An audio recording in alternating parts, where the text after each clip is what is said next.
झारखंड में 5 दिसंबर से विधानसभा का शीतकालीन सत्र शुरू हो रहा है। 8 दिसंबर को वित्त मंत्री राधा कृष्ण किशोर विधानसभा में अनुपूरक बजट पेश करेंगे। टीवी 45 से बातचीत में वित्त मंत्री राधा कृष्ण किशोर ने कहा है कि सरकार के पास खजाने की कोई कमी नहीं है। नवंबर महीने तक खर्च और राजस्व लक्ष्य के मुताबिक ही रहा है। हमारी सहयोगी लीजा सिंह इनसे खास बातचीत में वित्त मंत्री ने कहा कि 31 मार्च 2026 तक बजट का 90% लक्ष्य हासिल कर लेगी। दिसंबर से शीतकालीन सत्र की शुरुआत है और ऐसे में कई मुद्दे हैं। अगर बात की जाए इस बार शीतकालीन सत्र में किस रूप से तमाम चीजें दिखाई पड़ती है, जिसे लेकर के हमारे साथ झारखंड के वित्त मंत्री एवं संसद कार्य मंत्री हैं राधा कृष्ण किशोर जी फिलहाल मौजूद है। सीधे तौर पे उनसे जुड़ते हैं। बहुत बहुत शुक्रिया सर हमारे साथ जुड़ने के लिए। 5 दिसंबर से जो शीतकालीन सत्र है उसे लेकर के फिलहाल क्या ये एक संवैधानिक व्यवस्था के तहत विधानसभा का सत्र आहूत किया जाता है और इस बार माननीय राज्यपाल महोदय जी के आदेश के अनुसार 5 दिसंबर से 11 दिसंबर तक शीतकालीन सत्र आहूत किया गया है। इसकी अधिसूचना भी जारी कर दी गई है। 5 सितंबर को सत्र प्रारंभ होगा और शोक प्रकाश के बाद सत्र की समाप्ति हो जाएगी। 6 और 7 को अवकाश रहेगा। 8 से 11 तक यानी कि 8 तारीख को जो दूसरा अनुपूरक बजट है उसका उपस्थापन होगा। 9 तारीख को प्रश्नकाल ध्यानाकर्षण वो होंगे।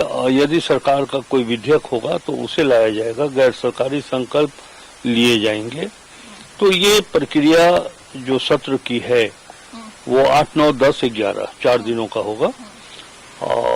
सरकार तैयार है।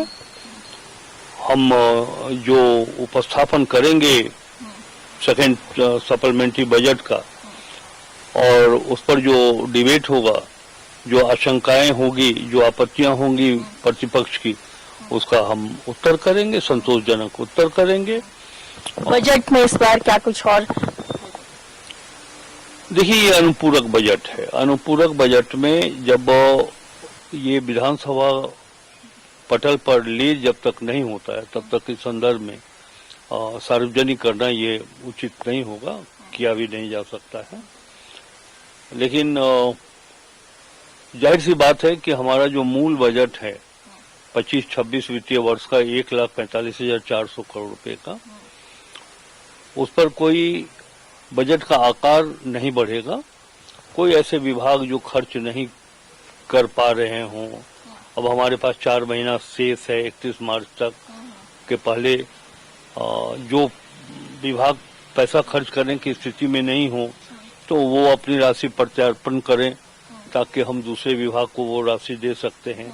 इसी बीच केंद्र सरकार से यदि राज्य को कोई राशि की प्राप्ति हुई हो तो उसका समायोजन भी हम बजट के माध्यम से करेंगे।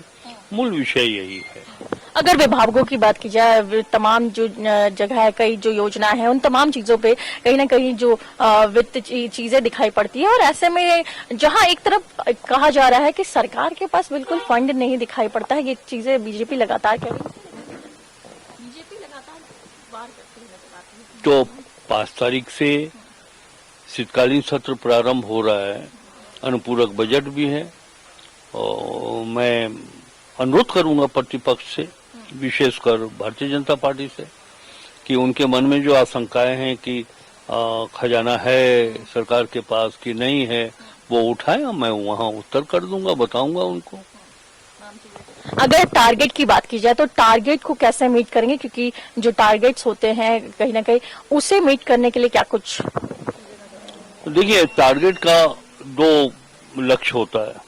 एक लक्ष्य होता है रेवेन्यू कलेक्शन का और दूसरा होता है एक्सपेंडिचर का। तो अभी तक मैं कह सकता हूं कि जो रेवेन्यू कलेक्शन का टारगेट है और जो हमारा एक्सपेंडिचर है नवंबर महीने तक लगभग ठीक चल रहा है और हमें पूरी उम्मीद है कि जब 31 मार्च के समाप्ति के पहले ये जो हमारी उपलब्धि होगी रेवेन्यू कलेक्शन के टारगेट को पूरा करने का या फिर जो राशि योजना मद में व्यय करने की बात है तो हमें उम्मीद है कि लगभग हम 90% से अधिक वो उपलब्धि हासिल करेंगे। बहुत बहुत शुक्रिया हमारे साथ जुड़ने के लिए। हमारे साथ राधा कृष्ण किशोर जी जुड़े हुए थे, लगातार कई चीजों को सामने रखते हुए नजर आ रहे थे। 5 दिसंबर की बात की जाए तो शीतकालीन सत्र है, उसकी शुरुआत है, जिसे लेकर के तैयारी पूरी हो चुकी है। ये तमाम चीजें आने वाले दिन में किस ओर रुख करेगी, ये फिलहाल देखने वाली बात है। सहयोगी विकास के साथ मैं लिजा सिंह, रांची से।